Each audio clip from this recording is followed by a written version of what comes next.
Hey, good morning. Good morning. This is Jan from New York City. My channel name is Jan from New York City Saves Money. I love, love, love to help people keep some of their hard-earned money. How you doing today? Hope that this audio video finds everybody doing well, waking up bright with a bright day ahead of you. I want to talk to you today about putting in a good word for yourself, for you. How many times have you been offered a job or a friend of a friend mentions a job to you, and you might hear the expression, I'll put in a good word for you to the possible future boss that you may actually get one day.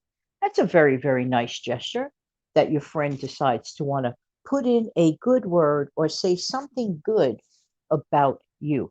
Now, here's the tough question.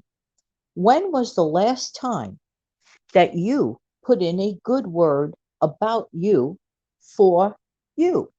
I guarantee you that if I gave you a pen and a piece of paper and I asked you to make two columns out of this, five things that are good about me.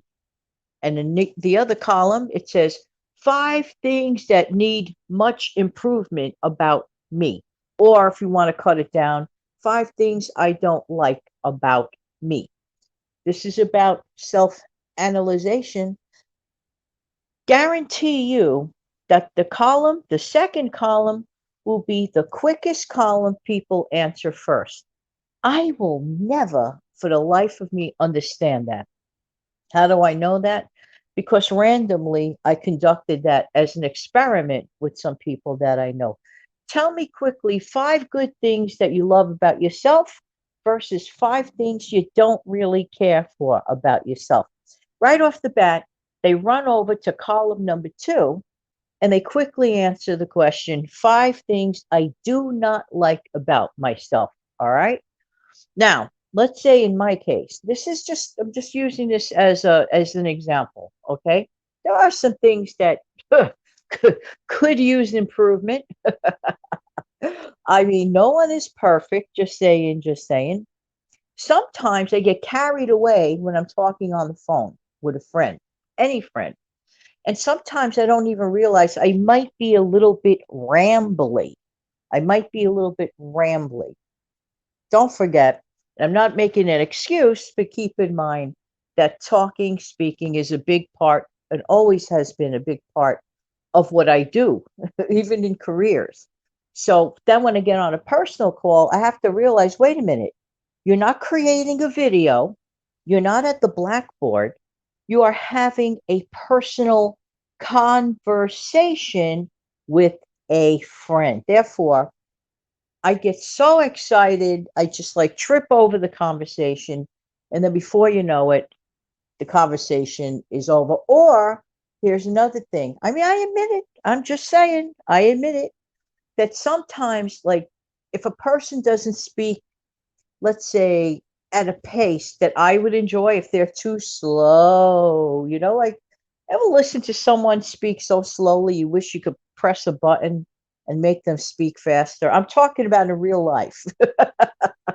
Now, of course, electronically, we do have little ways that we could tap a button and make the speech go a little faster. But in real life, you take a lot of patience in listening to the slow person. So I'm just saying those are a couple of my little downfalls, and a little bit of patience. Keep in mind, not everybody speaks as quickly or at your speed, whatever, and just be a better listener and stop losing patience in that area. So these are two things that I could quickly identify about myself in a negative way. Now, in a positive way, I know this is easy for me to say it, and many may agree. I believe that I am a good communicator. I can get a message across. This is what I do well. I have done that since childhood. This is where I am most comfortable getting messages across. Lessons, messages, whatever you want to call it, could be in a video format, could be in an audio format. This is where I know my talents lie. But let me ask you a question. If you were to sit down with that piece of paper today, matter of fact, I'm going to give you a non compulsory, totally, completely optional homework assignment. Would you be interested in listing 5 easy to do? This is at home privately. You don't have to tell me 5 great qualities of you versus 5 not so great qualities of you. And I bet you have an easier time indicating the stuff that is, the stuff that needs improvement. Where am I going with all of this anyway?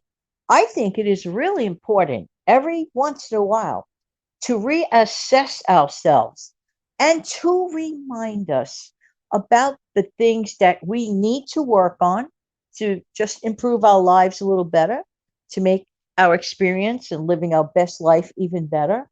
If there are known areas that can be plugged up, that can be improved, that can be fixed, take the opportunity to fix them. There are so many videos on this particular platform. Like, for example, let's say if a person is lazy and they're not motivated, there are actually videos to motivate people who they know in their heart of hearts that, they could, not be so lazy, because sometimes being lazy will be detrimental in someone's life. And kudos to the person that notices these things and wants to take and to make and to create an improvement. Now, if you go back to the list of all the positives, this is the stuff you can play up even more. Okay. Let's say that you are a loving person. Do even extra things to show it. Okay. Or show your affections. Are you a great writer?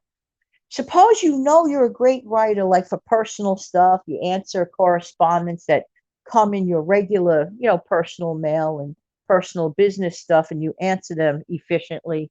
And even a few friends or relatives have actually possibly have tapped you on the shoulder to create letters for them. Why don't you decide to take some of your greatest skills, some of those comfortable to be with assets, and turn that possibly into, first, if you want to try it out as a hobby, or turn it into a full blown paid for side hustle slash business idea. This is why it's very really quite good to evaluate your skills. This is why it is quite good to polish up the stuff that needs improvement. When you're younger, you kind of have that teacher or your parents or your mentor, and then you get like certain other jobs or you work on your own, and sometimes we forget to analyze and assess ourselves. I say this: I would highly recommend at least once to twice a year, maybe every 6 months, to indicate your areas that you need work on, areas that you're very proud of. And 6 months later, go back to the areas that needed work on and ask yourself, did I do anything to make it better in the last 6 months? And if so, this is what I did. I just thought that I would pass this reminder on to all of us, including myself. There you go. And you don't have to wait till January 1st either to do this, okay? Because today is, like they always said in those old commercials, today really is the first day of the rest of your life. So get out that pen, paper, notebook, or on your tablet or wherever you're typing, whatever you want to do, and consider listing those qualities. There you go.